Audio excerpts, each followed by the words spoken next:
This week we will be exploring the cosmological argument for the existence of God. This argument differs from the ontological argument in that it is, at least in part, a posteriori. It is based, that is, on an inference from experience. Among other things, this will allow us to begin to engage the dialogue between religion and science and look at what, if anything, scientific results imply for the question of God. The cosmological argument begins from two simple premises. First, that something exists, and second, that the rules of logic, and in particular the principles of sufficient reason, which says that everything must have a cause, are valid. From here, the argument can be made in several different ways. The first version of the cosmological argument is called the kalam argument. Kalam is the Arabic word for reason, and also the term which is used in Arabic for theology, which involves reasoning regarding revealed truth. It was quite popular among certain Arab philosophers. It claims that the universe must have had a beginning in time, because otherwise an infinite number of years would have passed. And if that was the case, it would have taken forever to arrive at the present, which would mean that we would never have arrived here, which is obviously not true. Therefore, the universe has a cause outside itself, which is God. The Kalam argument depends either on an a priori argument regarding the impossibility of actual infinities, or on a posteriori results from mathematical physics, today generally either the standard Big Bang cosmology or the second law of thermodynamics. The a priori argument against the possibility of actual infinities can be illustrated by a thought experiment known as Hilbert's Hotel, after mathematician David Hilbert, who explored this question in some depth. Imagine a hotel with an infinite number of rooms, all of which were nonetheless full. If an additional guest arrived, the owner of such a hotel would not turn him away, but simply move each existing guest to another room, say the one with the next higher number. This would allow him to put the new guest in room number 1. Those who believe that actual infinities are impossible argue that this is absurd, and that the thought experiment shows that an actual infinity is impossible. There are, however, variants of the cosmological argument which do not presuppose a priori arguments against actual infinities. These versions have a strong affinity with two of the fundamental theories of mathematical physics, the Big Bang cosmology and the second law of thermodynamics. The Big Bang cosmology can be read as claiming, based on empirical evidence which fits with mathematical predictions, that the universe had a beginning in, or at least of, time. Indeed, the protests of some creationists to the contrary, the Big Bang cosmology was actually developed in part to support the idea of divine creation ex nihilo.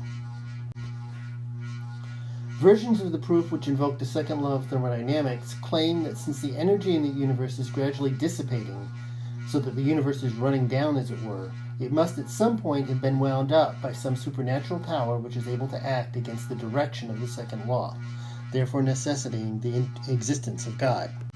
There are, of course, other ways of reading these theories. Many scientists, for example, argue that the Big Bang may not have been the beginning of the universe, but simply the beginning of a particular world or cosmos of which we are a part, and that it might therefore be meaningful to speak of a time before the Big Bang, or even of the eternity of the world. There are also serious questions about how the second law of thermodynamics applies on the scale of the universe as a whole. The Aristotelian and Thomistic forms of the cosmological argument are on much stronger ground.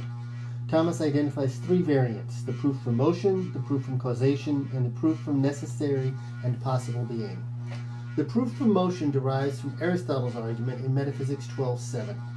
We observe motion in the universe. More specifically for Aristotle, we observe a series of increasingly complex forms of organization, the emergence of which involves higher order capacities than that possessed by its predecessor.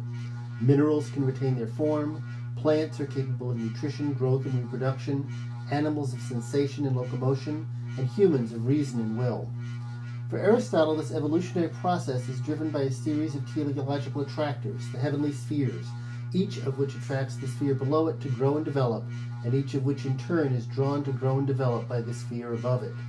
There cannot, however, be an infinite regress of movers, since this would mean that there was no first mover, and thus no motion or change, growth or development at all.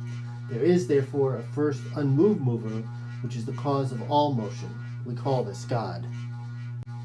The proof from causation is similar to the proof from motion. In our everyday sense experience, as well as in science, we observe an order of efficient causation. None of the finite systems which we observe, furthermore, are their own causes. Therefore, everything must have a cause. But there cannot be an infinite regress of causes, because if there was no first cause, and thus no second, there would be nothing existing at all. There is thus a first efficient cause, which we call God. The proof from necessary and possible being is a bit more subtle. Thomas begins by pointing out that in the natural world, the things which we observe are only possible beings. They come into being and pass away, and do not have to exist. But if everything was like this, then at some point there would have been nothing. And since nothing can come from nothing, there would be nothing now, which obviously isn't true. Therefore, there must be something which exists by necessity, and it exists eternally, which is God. All three versions of the cosmological argument have been subjected to criticism. These criticisms may be distinguished as epistemological, physical, and properly metaphysical. The most important epistemological critiques derive from Hume and Kant.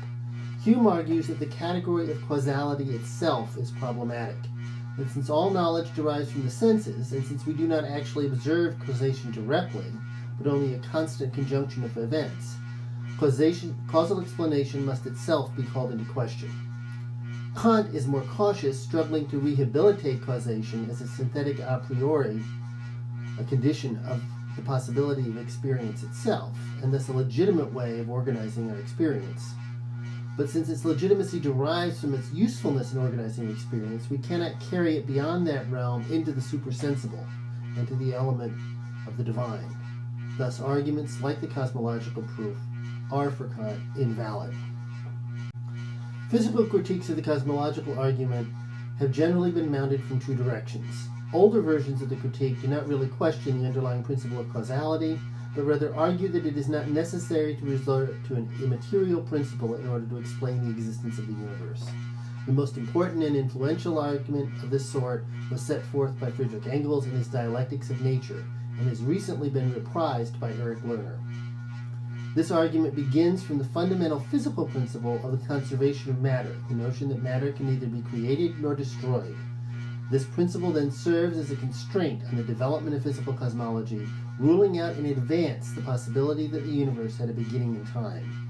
But if the universe has always existed, then it is not necessary to explain how or why it came into being, but only how and why it changes, and in particular how and why it evolves from lower to higher degrees of organization. There is therefore no need for the idea of God.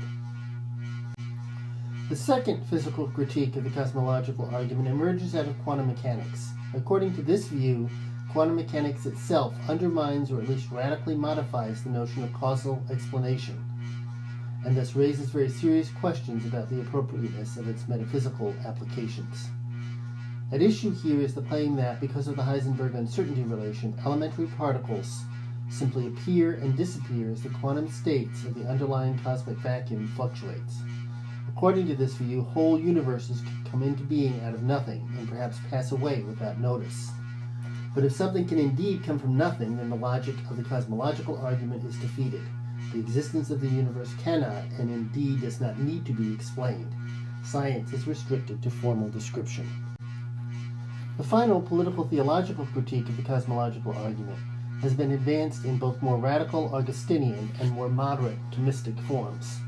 The first radical variant addresses the cosmological argument generally. The second moderate form touches only the first form of the cosmological argument, the proof from motion.